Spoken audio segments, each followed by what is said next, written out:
লজ্জা চুরি করে ভোটে যেটা প্রধানমন্ত্রী চুরি করে প্রধানমন্ত্রী ভোটে যেটা চুরি করা যেটা ভোটে প্রধানমন্ত্রী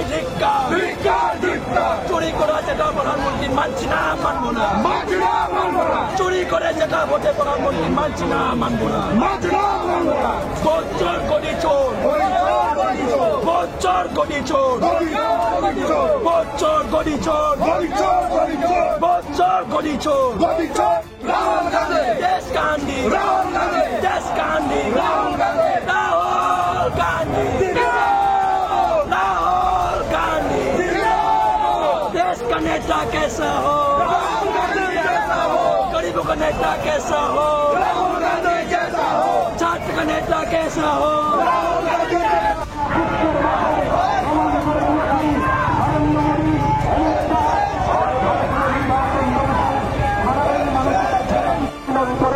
শুধু ভারতবর্ষ নয় গোটা পৃথিবীর সামনে প্রমাণ করে দিয়েছেন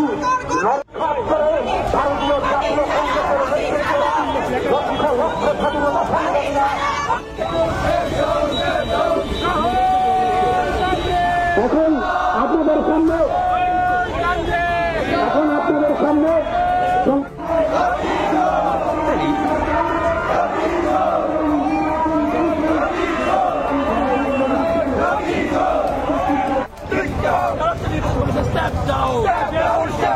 Election Commission lobster. Election Commission same. Election Commission same. Vote chori BJP Pradhan Mantri same. Rahul Gandhi. Desh Gandhi. Rahul Gandhi. Desh Gandhi. Rahul Gandhi. Rahul Gandhi. Rahul Gandhi. देश का नेता कैसा हो गरीबों का नेता कैसा हो छात्र का नेता कैसा हो বিজেপি বারংবার ক্ষমতায় আসছে মানুষের গণতান্ত্রিক অধিকার কেড়ে নেওয়ার চেষ্টা হচ্ছে জেনুইন ভোটারদের নাম বাদ দিচ্ছে ভুয়া ভোটার ড্রাবলিং ট্রিপলিং ভোটারের নাম 4 বার 5 বার বিভিন্ন জায়গায় বিভিন্ন কনস্টিটিউয়েন্সিতে বিভিন্ন বুথে প্রশ্ন একটাই ইলেকশন কমিশনের কাছে সফটওয়্যার আছে এই ডাবলিং ট্রিপলিং নাম একাধিক ভোটার যাদের নাম রয়েছে সেগুলো ডিলিট করার জন্য করছেন না কেন কার নির্দেশে 2 নম্বর বিজেপি তৈরি করার লিস্ট ইলেকশন কমিশনের মাধ্যমে কোথাও নাম বাদ দিয়ে দেওয়া হচ্ছে এবং ভুয়ো নাম অন্তর্ভুক্ত করা হচ্ছে রাহুল গান্ধী যে 5টা পয়েন্টে সাংবাদিক সম্মেলন করেছেন এবং গতকালকে ইলেকশন কমিশনের ডেটা নিয়ে অনুরাগ ঠাকুর যে প্রেস মিট একটা জিনিস পরিষ্কার নির্বাচন যে কারচুপির মাধ্যমে আসল মানুষের রায় কে যে থামাতে পার যাওয়ার দীর্ঘদিনের প্রয়াস সেটা এই কিছুদিন গত 7 তারিখ রাহুল গান্ধীর প্রেস মিটের পর দেশবাসী জানতে পেরেছে ইলেকশন কমিশন এত বড় একটা ন্যাক্কারজনক ভূমিকায় অবতীর্ণ হবে এবং সেই জন্য লক্ষ্য রেখেই ওই চিফ জাস্টিস অব ইন্ডিয়াকে ওখান থেকে বাদ দিয়ে দেওয়া হয়েছে যে চয়ন করার জন্য প্রধানমন্ত্রী লিডার অব দ্য অপোজিশন এবং সুপ্রিম কোর্টের যে বিচারপতি যে রায় সুপ্রিম কোর্টের যে রায় তাদের মেজরিটির প্রেক্ষিতে ওই নাম বাদ দিয়ে নরেন্দ্র মোদীর কাছের মানুষ কেন্দ্রীয় এক মন্ত্রীকে ওখানে সদস্য হিসেবে কাজে 2:1 রাহুল গান্ধী প্রতিবাদ করছেন, কিন্তু দুজন এক সুরে কথা বলছেন। কাজে পকেটের লোক, গুজরাটের লবি, কাছের লবি, তারা নির্বাচন কমিশনের দায়িত্বে এই প্রত্যাশা নিয়ে যে আমি যদি মোদী সাহেবকে ফেভার করি আগামী দিন আমার জন্য পুরস্কার। বিচারকরাও সেম, প্রধান বিচারপতি সুপ্রিম কোর্ট হাইকোর্টের তারাও সেম। পরবর্তী কিছু পাওয়ার জন্য যে মূল ইস্যুটাকে, এই ইস্যুটাকে থেকে সরে এসে রায় উল্টাপাল্টা রায় দিচ্ছে। মানুষ যাবে কোথায়? বিচার চাইবে কোথায়? Independent body election commission. এখন মানুষ, প্রত্যেকটি মানুষের দৃঢ় ধারণা জন্মেছে যে এরা চোর, চোর আর চোর মিলে মহা চুরি করছে, সাগর চুরি করছে। ইলেকশনের নামে যে সমস্ত রেজাল্ট বেরিয়ে আসছে, নরেন্দ্র মোদী জানেন, দাবি করেছেন যে ইলেকট্রনিক্স ডাটা আমাদের, ডিজিটাল ডাটা আমাদেরকে দাও। নরেন্দ্র মোদী ট্রেনিং করছিলেন গত নির্বাচনে, প্রায় 2 ঘন্টা 150 মিনিট কোন রকম মেসেজ নেই। হঠাৎ করে নরেন্দ্র মোদী দেখানো হলো ইলেকশন কমিশনের ওয়েবসাইটে যে উনি এগিয়ে আছেন। কাজে এই জিনিসকে গাড়াকল করে মানুষের রায়কে অবমাননা করা হচ্ছে, গণতন্ত্রকে কবর দেওয়া হচ্ছে। এর বিরুদ্ধে দেশব্যাপী মানুষ লড়াই করেছে। আগামী 17 তারিখ রাহুল গান্ধী ভোটাধিকার রক্ষার্থে ওই বিহারে যাচ্ছেন, বিহারে উনি হাঁটবেন।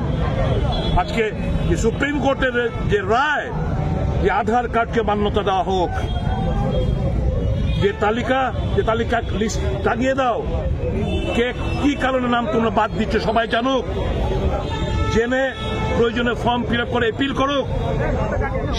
সে সুপ্রিম কোর্টের রায় মোতাবেক আজকে এই রায়টা সুপ্রিম কোর্ট দিয়েছে। তো এই সমস্ত কিছু আমাদের আন্দোলনের ফসল, কংগ্রেসের আন্দোলনের ফসল। আমাদের একটাই দাবি, নির্বাচন সঠিকভাবে মানুষের রায়ের মাধ্যমে নির্বাচিত সদস্যরা জিতে আসুক, গণতন্ত্রকে রক্ষা করুক। যাদের নাম বাদ দেওয়া হচ্ছে, কাদের? আদিবাসী, তপশিলি জাতি, ওবিসি, সংখ্যালঘুদের নাম বাদ যাচ্ছে বিভিন্ন জায়গায়, বিভিন্ন স্টেটে। এই স্পেশাল ইন্টেনসিভ কোথাও কোনো দিন এর আগে SIR হয়নি, এই প্রথম। আগে হতো ইন্টেনসিভ রিভিশন, প্রত্যেক বছর সামারি রিভিশন আর একটা পিরিয়ডের পরে ইন্টেনসিভ রিভিশন। এই প্রথম SIR স্পেশাল ইন্টেনসিভ রিভিশন বিহারকে কেন্দ্র করে, মানে বিহার নির্বাচনে ভরাডুবি নিশ্চিত। কাজে ভোটার লিস্ট থেকে নাম বাদ দাও, উল্টো পাল্টা নাম ঢোকাও, ঢুকিয়ে হিসাব পালট করে দাও। যেরকম ভাবে মহারাষ্ট্র করেছে, যেরকম ভাবে হরিয়ানা করেছে, এরকম ভাবে বিহার জেতার জন্য এই অপকৌশল। মানুষকে জাগ্রত করছি আমরা, মানুষ যাতে আমাদের পাশে এসে এই লড়াইকে শক্তিশালী করে। Thank you. ভারতের জাতীয় কংগ্রেসের আজকে আহ্বানে সারা দেশের প্রতিটি জেলায় জেলা কংগ্রেসের উদ্যোগে এই ক্যান্ডেল মিছিল সারা রাজ্যে সংগঠিত হবে।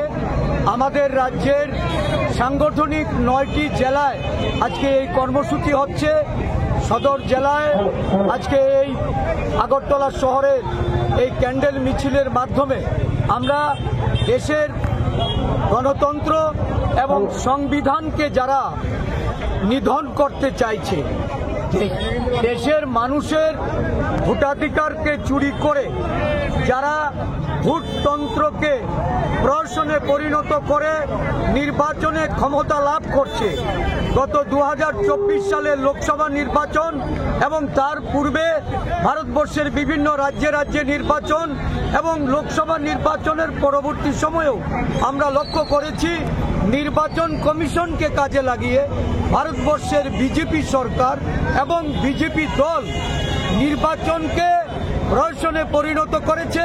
তার প্রমাণ এবং স্বাক্ষর সহ দেশের জননায়ক জাতীয় কংগ্রেসের যিনি নেতা, সংসদের বিরোধী দলনেতা রাহুল গান্ধীজি এই তথ্য দেশের মানুষের কাছে তুলে ধরেছে। এবং এই তথ্যে যেটা বেরিয়ে আসছে, নির্বাচন কমিশন যে জঘন্য ভূমিকা নিয়েছে এই নির্বাচনগুলিতে বিজেপি দলকে নির্বাচনে জয়ী করে ক্ষমতা তাদের উপর হস্তান্তর করার জন্য। এই ভূমিকায় আজকে নিন্দা জানিয়ে সারা দেশে জনগণের উদ্দেশ্যে আমরা ভোট চোরদের বিরুদ্ধে প্রতিবাদ করার আহ্বান রাখছি। যে ভোট চুরি করে নরেন্দ্র মোদীজি ক্ষমতাসীন হয়েছেন, যে ভোট চুরির মাধ্যমে বিজেপি লোকসভার ক্ষমতা দখল করেছেন, রাজ্যে রাজ্যে হরিয়ানা, মধ্যপ্রদেশ এবং মহারাষ্ট্র, যেখানে সাক্ষ্য প্রমাণ দিয়ে রাহুল গান্ধীজি তুলে ধরেছেন যে কিভাবে 5টি ভাবে এই দেশের ভোট, এই নির্বাচন কমিশন একটি সরকারি দলের বিরুদ্ধে একটা সরকারি দলকে সুবিধা পাইয়ে দিতে, বিরোধী দলকে প্রতিহত করতে তারা সুযোগ করে দিয়েছেন। এই সুযোগ নিয়ে যারা ক্ষমতাসীন হয়েছেন আজকে ভোট চুরির বিরুদ্ধে মানুষকে জেগে ওঠার জন্য এসআইআর করে বিহারে তারা বুঝে গেছেন যে তাদের এই ভোট চুরির এই ফর্মুলা জাতীয় কংগ্রেস দল বুঝে গেছে।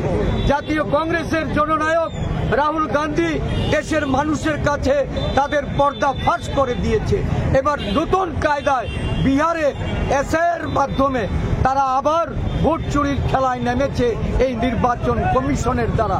এই এসআইআর বিরুদ্ধে প্রদেশ কংগ্রেস এবং আমাদের প্রত্যেকটা জেলা কংগ্রেস আজকে প্রতিবাদে রাস্তায় নেমে আমরা গর্জে উঠতে চাই। আমরা আগামী দিনে এই রাজ্যেও 22 তারিখ থেকে 22শে আগস্ট থেকে 7ই সেপ্টেম্বর অবধি জেলায় জেলায় এবং রাজ্য ভিত্তিক কর্মসূচিতে আমরা যাচ্ছি মানুষকে জাগ্রত করতে, মানুষের সমর্থন নিয়ে এই চোর, এই ভোট চোর কমিশনের বিরুদ্ধে এবং যাদেরকে সুযোগ করে দেওয়ার জন্য এই ভারতীয় জনতা পার্টির বিরুদ্ধে গদ্দি ছোড়ো এই স্লোগান নিয়ে আমরা লড়াইয়ের ময়দানে যাচ্ছি।